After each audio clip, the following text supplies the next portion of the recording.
Hello, today we're talking about soldering XLR or mic cables. You'll need a soldering iron, some snips, an XLR cable, a sharp knife, some solder will probably help, and something to hold on to stuff, a cup of tea and maybe a binky. Let's just start afresh. This is a female XLR end and the other end, as I'll show you in a minute, is a male XLR end. We'll start with the male for now, just take it apart. This is what you can expect to find inside. Pop that in there. So take apart the other one, pop it out of the way. We'll come back to that in the second half of the video.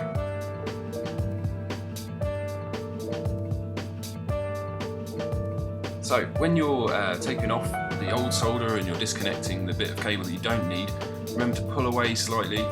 Just press down with the solder and it will liquefy the solder in there, it will melt away, and you can just clean up, get rid of any excess cable that was in there from the last one.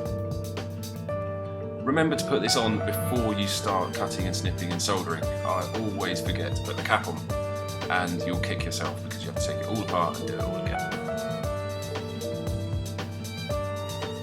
So this is inside a cable. You'll get a bit of fabric and you'll get a bit of copper wrapped around the positive and the negative cables, as you can see there, the red and the blue. We'll just take off the tips of those so we can begin our tinning, and we'll wrap the copper up so it's together as the shield. Just cutting the shield a little bit shorter actually helps when the cable is under tension, that it's the shield that protects the other two. So if you have people, musicians on stage who like to go for a wander, then that will help out.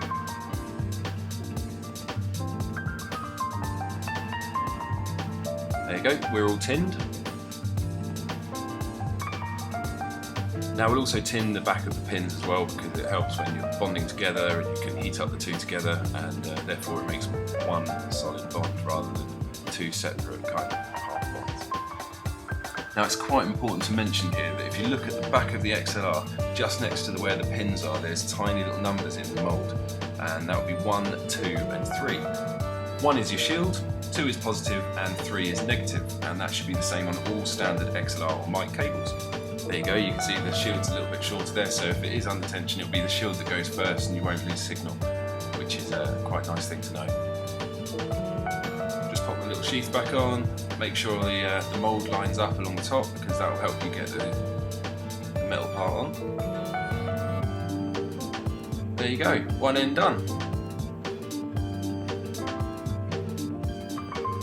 So now we're moving on to the female XLR, and everything will be backwards, so 1 will be on the opposite side to 2, 3 will still be at the top, but just remember that you're now doing effectively the opposite.